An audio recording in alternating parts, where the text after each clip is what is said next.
Good evening. I am Deacon Jay, and today is Sunday. It is June 18th. It's Father's Day, and I'm going to record the homily that I gave today and yesterday at all of the Masses. In the late summer of '61, the Reds were challenging for the National League pennant, and my dad bought tickets to the remaining home games. I went with him to many of those games and to one of the World Series games. At the time, I hoped that someday I would get season tickets and attend all the Reds' home games. I haven't lost my love for the Reds. I attend a few games and watch many of the remaining games on TV. My father, who passed away over 20 years ago, gave me my love for the Reds. For many of us, our fathers have influenced the sports teams that we root for.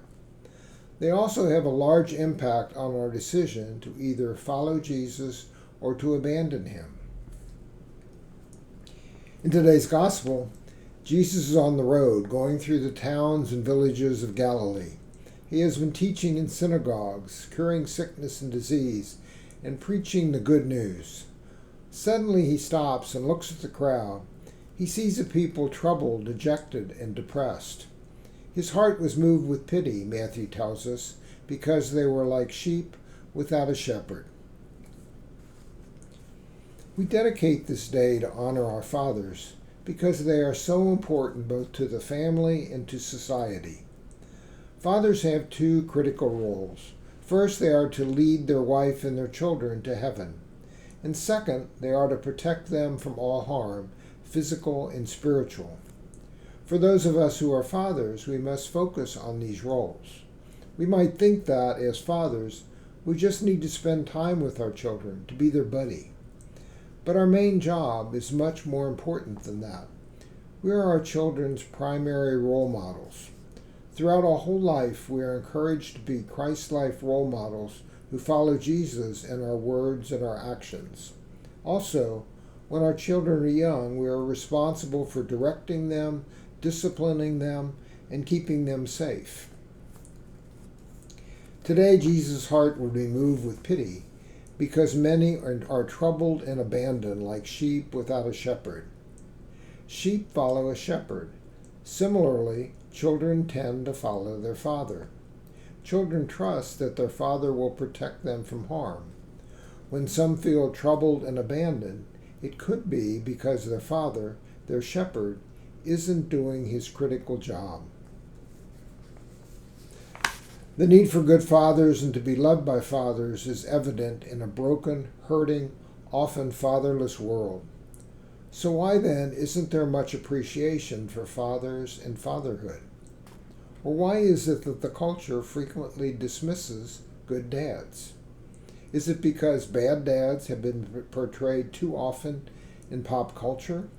Is it because, sadly, some people have had cold, aloof fathers, so they can't possibly fathom a good one existing?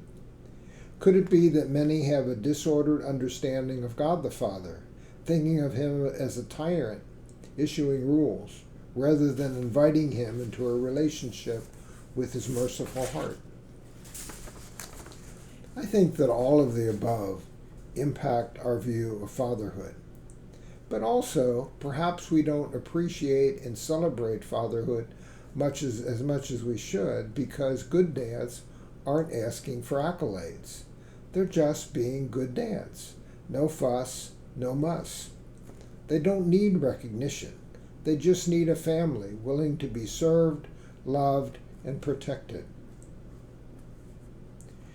It's a beautiful blessing to have a good father. Perhaps it's a thing that can lead to a deeper appreciation of the love of God, our Father. And perhaps it's a wound that hurts the most when fathers are rigid or even absent. To fathom the love of God the Father, but having never experienced good earthly fatherhood, is difficult. But God the Father invites us to know him intimately, gently reminding us that he's never lacking in love. God our Father, through our baptism, even makes us part of his family.